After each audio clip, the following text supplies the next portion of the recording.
I want to just make a point about wages, and you don't need to comment on this.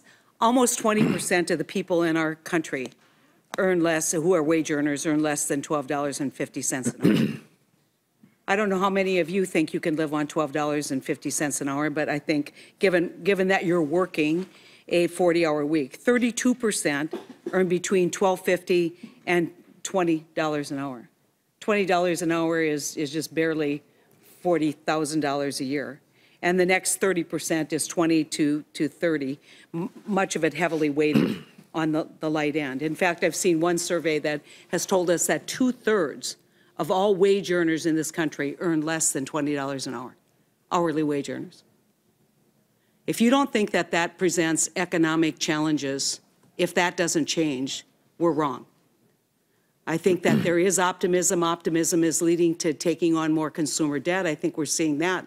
The response, and I think appropriate, that you have on interest rates is going to drive increased costs. We look at, we've targeted or linked the student loan rate to what you do, thereby exacerbating those people who are attempting to take that next leap forward. So I just want to make the point that where your job is to look at macro, we visit with people every day in our states who are struggling to make ends meet.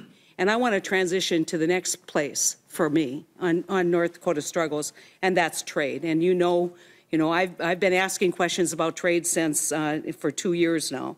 So if you look at the minutes of the Fed meeting, which I think Senator Toomey talked about, businesses across the country from steel and aluminum to farming have been telling Fed officials about plans to pull back their investments in their business or offshore their business. We have now pork producers talking about moving their pork production offshore to basically avoid what has been happening in the pork industry.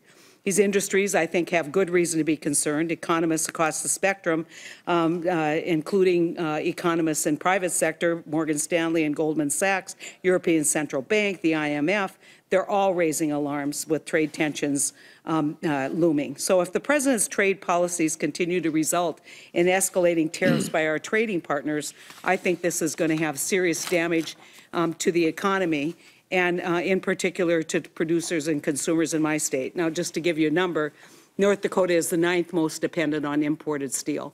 That surprises people, but you think about our base industry. What's one of the primary inputs in drilling and in moving oil? It's steel. What's one of the primary inputs in large equipment manufacturing? It's steel. And I have heard from my equipment manufacturers that what amount they got in tax savings has been gobbled up in the first 2-3 years of this fiscal, or 3 months of this fiscal year. So, and then we aren't even talking about farmers with the double whammy of getting hit with steel tariffs. They're large steel users, and seeing their commodity prices being challenged. So, you offered a view last week that the president's trade war results in other countries actually lowering their trade barriers. Then that would be a positive outcome. I don't disagree. However, the historic and economic evidence suggests the opposite is likely to occur.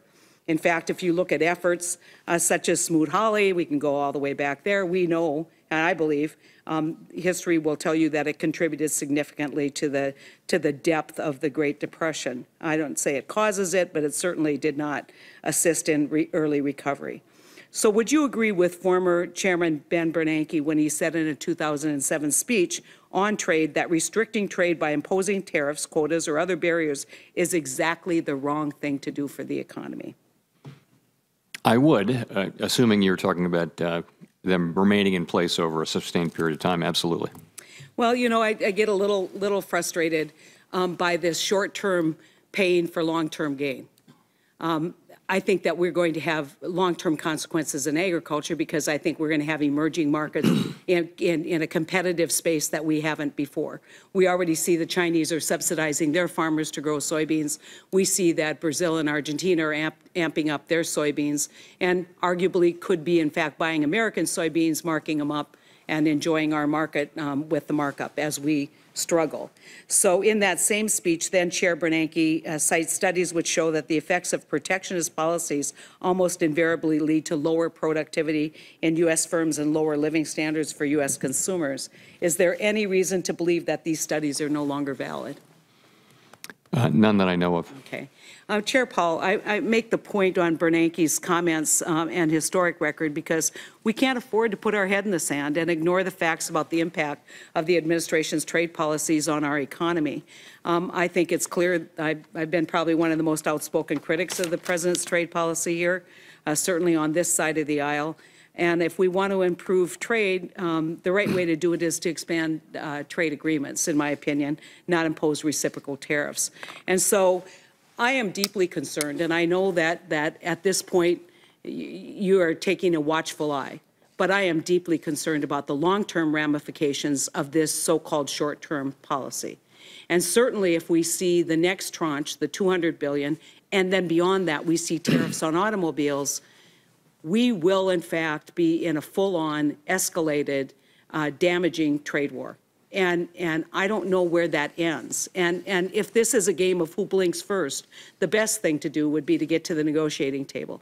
Now, I'm over my time. Yeah, I'm sorry. But I want to make the point that I'm going to stay on this. I'm going to stay on the macro effects of this trade policy because this is not good for our economy, and we are going to look back at this time perhaps in a year and say that's the point at which we turned the corner and the economy started taking a downturn. Hey there, thanks for checking out CNBC on YouTube. Be sure to subscribe to stay up to date on all of the day's biggest stories. You can also click on any of the videos around me to watch the latest from CNBC. Thanks for watching.